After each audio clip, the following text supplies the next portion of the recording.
जय माता दी। आप सभी को चैत्र नवरात्रि की बहुत बहुत शुभकामनाएं। आज आप लोग जानेंगे चैत्र नवरात्रि कब से प्रारंभ हो रहा है, घट स्थापना, कलश स्थापना कब करना है आपको, साथ ही साथ आपको अगर नवमी पूजना है तो नवमी कब पूजेंगे,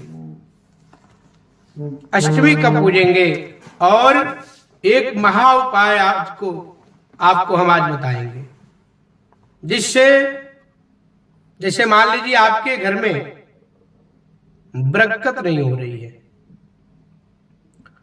और आपस में पूरे परिवार में मतभेद हो रहा हो,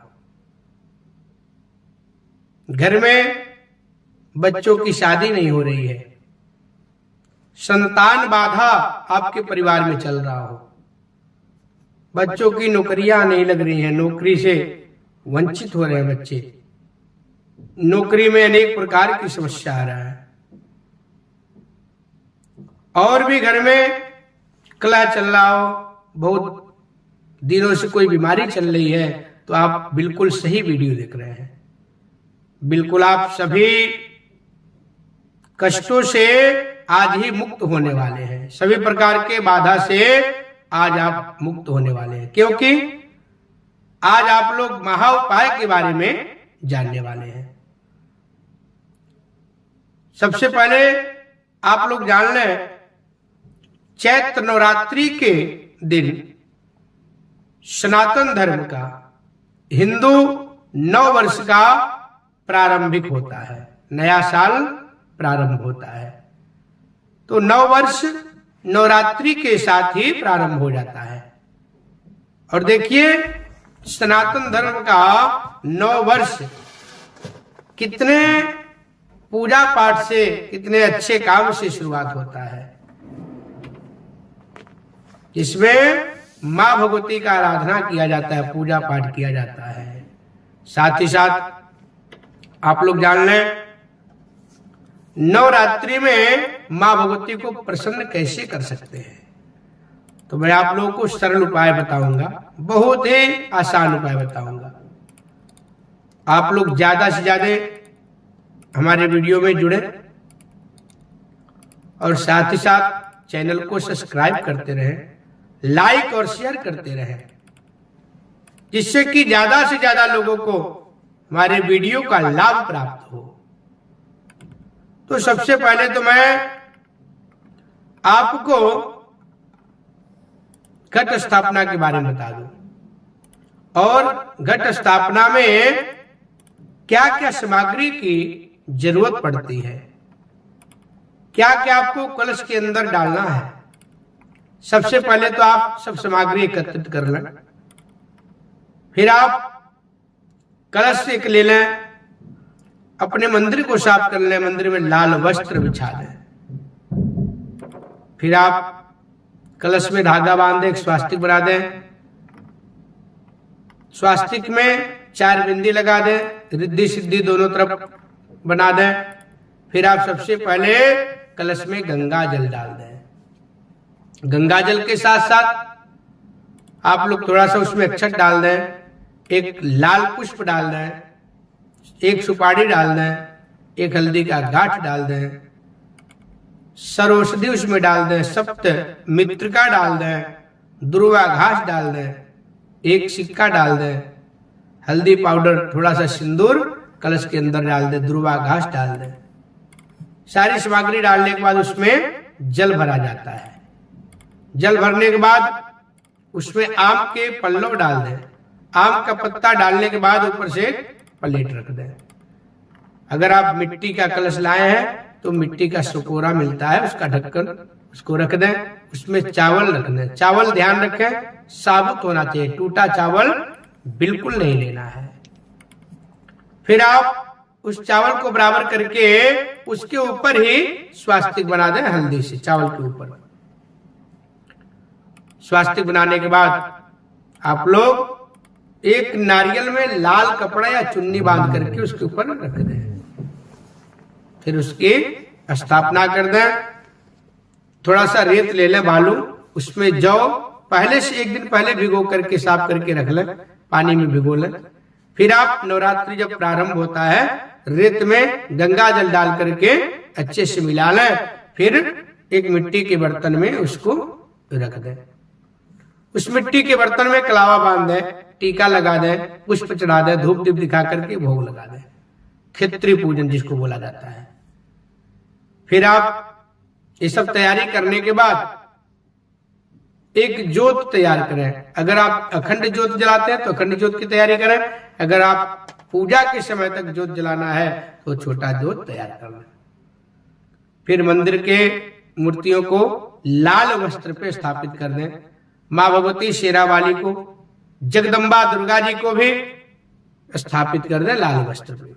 जो भी आपके पास उपलब्ध मूर्ति हो, तस्वीर हो, उसको लाल वस्त्र पे रख दें। फिर आप पूजन प्रारंभ कर दें। पूजन में सबसे पहले ध्यान करें, टीका लगाएं, गंध अक्षत स्नान करा दें, पंचामृत चढ़ा दें, फल पुष्प धूप दीप नैवेद्य सब चढ़ा दें, भोग लगा दें, प्रार्थना कर लें। इस बार चैत्र नवरात्रि 30 मार्च को प्रारंभ हो रहा है। दिन रविवार है और इस बार मां भगवती दुर्गा जी शेरावाली हाथी पे सवार होके आ रही है, गज पे सवार होके आ रही है अपने भक्तों का कल्याण करने के लिए। कहा जाता है जब मां भगवती दुर्गा जी गज पर सवार होकर के आती है तो सभी भक्तों का कल्याण करती है, सभी भक्तों का कल्याण करती है। फिर आप लोग 30 मार्च को कलश स्थापना करें, अखंड ज्योत जलाएं और मां भगवती दुर्गा जी का स्थापना करें। पूजा करने का, कलश स्थापना करने का आप शुभ समय जान लें। जो सबसे उत्तम समय है, अमृत बेला का जो समय है, उसको आप जान लें, इसको नोट कर लें। इसी समय में आप कलश स्थापना अवश्य करें। सुबह 7:30 से लेकर के 10:41 तक लंबा टाइम है इस बार कलश स्थापना करने का। फिर दूसरा जो टाइम है 11:40 से लेकर के 12:40 तक, जो अभिजीत मुहूर्त होता है 11:40 से 12:40 तक, उसमें आप कर सकते हैं, वो भी अच्छा माना जाता है। लेकिन सबसे अच्छा जो कलश स्थापना का मुहूर्त है ये सुबह वाला बहुत ही उत्तम है, बहुत ही लाभ देने वाला है। अब मैं आप लोग को एक उपाय बता देता हूं, फिर उसके बाद आपको अष्टमी और नवमी कब है, अष्टमी कब पूजना है, नवमी कब पूजना है। जो लोग नवमी को हवन करते हैं, कन्या जमाते हैं, मां भगवती का, शेरावाली का और सिद्धरात्रि का जो लोग विशेष पूजन करते हैं, मां का श्रृंगार करते हो, कब करेंगे, मां का श्रृंगार किस दिन करना है आप लोग जानेंगे। तो सबसे पहले मैं एक महा उपाय बता दूं, जिससे मैं जो शुरू में बोला था, आपके घर में आपस में मतभेद हो, घर में क्लेश हो, बच्चों की नौकरी में दिक्कत आ रही हो, विवाह होने में दिक्कत आ रही हो, विवाह हो गया तो संतान होने में दिक्कत आ रही हो, बहुत दिन से कोई आपके घर का सदस्य बीमार है, वह बीमारी ठीक नहीं हो रहा है, उसके लिए एक रामबाण उपाय लेकर के आया हूं। इसको आप करके इसका लाभ अवश्य प्राप्त करें और हमें कमेंट के माध्यम से भी आप अवश्य बताएं। और बहुत ही सरल उपाय है, लेकिन आपको लगातार ये 7 बार करना है। नवरात्रि में प्रारंभ कर लीजिए और देखिए, मैं कह रहा हूं जिस दिन आप यह उपाय करेंगे उसी दिन से आपको लाभ प्राप्त होगा और साथ ही साथ आपके ऊपर मां लक्ष्मी भी प्रसन्न होंगी और मां लक्ष्मी का कृपा भी प्राप्त होगा। आपको एक साथ नवरात्रि में 7 गोला लेना है। 7 गोला ला करके अपने मंदिर में लाल कपड़े में रख देना है। सभी गोला को नवरात्रि के दौरान ही सिद्ध कर लेना है, उसको अभिमंत्रित कर लेना है, ला करके लाल कपड़े पे रख दे, उसमें गंगा जल का छींटा लगा दे, थोड़ा सा पंचामृत बना करके गोला में छींटा लगा दीजिए।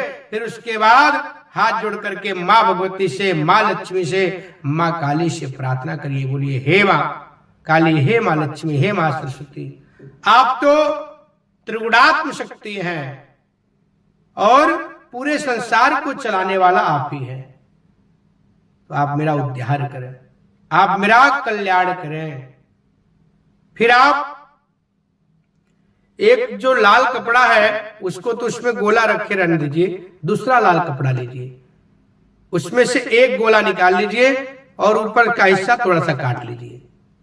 थोड़ा सा काटने के बाद आप उस गोला में सबसे पहले 11 साबुत हल्दी का गांठ डाल दीजिए। 11 साबुत हल्दी का गांठ आपको गोला के अंदर डाल देना है।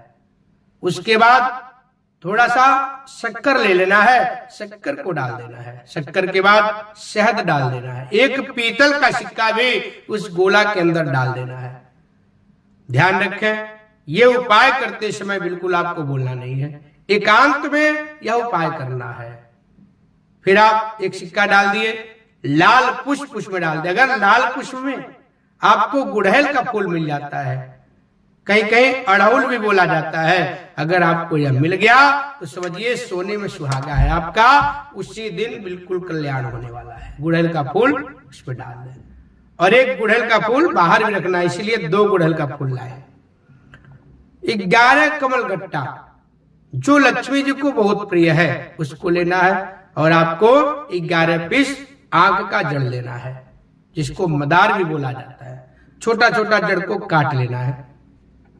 फिर आप एक गुड़हल का फूल और 11 पीस जो आग का जड़ है उसको लाल कपड़े में, गोला में नहीं डालना है, उसको बाहर रखना है गोला के साथ लाल कपड़े में।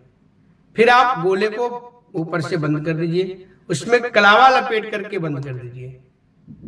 फिर गोले के अंदर सब सामग्री रहेगा, कुछ भी आपको निकालना नहीं है और ये उपाय करते समय भूलना नहीं है। फिर पोटली बना करके अपने ऊपर से नवरात्रि में प्रारंभ कर देना है। अगर मंगलवार को प्रारंभ करते हैं तो बहुत ही उत्तम माना जाता है, बहुत ही अधिक फल भी प्राप्त होता है। तो आप लोग कोशिश करके यह महा उपाय, चमत्कारिक उपाय आप लोग मंगलवार को प्रारंभ करें। फिर अपने ऊपर से 9 बार उल्टा घुमाइए। जो भी आपके ऊपर समस्या है वह तत्काल वहां से बिल्कुल भग जाएगा। अगर कोई भी दिक्कत है, कोई भी नकारात्मक ऊर्जा है, बड़ी से बड़ी नकारात्मक ऊर्जा है, तुरंत वहां से भग जाएगा, वह स्थान छोड़ देगा और आपके घर का उसी दिन से बरकत होने लगेगा। यह उपाय नवरात्रि में प्रारंभ कर दें, फिर आप इसको आगे चलते रहने दें। 7 बार यह उपाय करना है, 7 गोला एक साथ ही ले आना है। फिर आप इस उपाय को करके हमें कमेंट के माध्यम से बताएं क्या आपको लाभ प्राप्त हुआ, कितना चमत्कारिक यह उपाय है, आप लोग खुद बताएंगे। अब मैं बता दूं नवमी अष्टमी कब है। जो भक्त, जो श्रद्धालु अष्टमी पूजते हैं वो भक्त 5 अप्रैल दिन शनिवार को अष्टमी का पूजन करेंगे, अष्टमी का हवन करेंगे और अष्टमी का कन्या जमाएंगे। जो लोग नवमी करते हैं वो भक्त नवमी का व्रत रखेंगे 5 अप्रैल को, नवमी पूजेंगे 6 अप्रैल को, दिन रविवार। 6 अप्रैल को ही हो हवन करेंगे, कन्या जमाएंगे और नवमी का व्रत खोलेंगे। जो भक्त पहले दिन से लेकर के शुरू से अंतिम तक व्रत रखेंगे वो 30 मार्च से लेकर के 6 अप्रैल तक व्रत रखेंगे और 7 अप्रैल दिन सोमवार को जाकर के पारण करेंगे सुबह 8:14 पे। 14 मिनट के बाद कभी भी करें, 8:14 के पहले आपको पारण नहीं करना है। तो आप लोग हमारे महा उपाय का भी लाभ प्राप्त करें और माँ भगवती का विशेष साधना करें, विशेष आशीर्वाद प्राप्त करें। तो आइए इस वीडियो को यही समाप्त करते हैं। जय माता दी।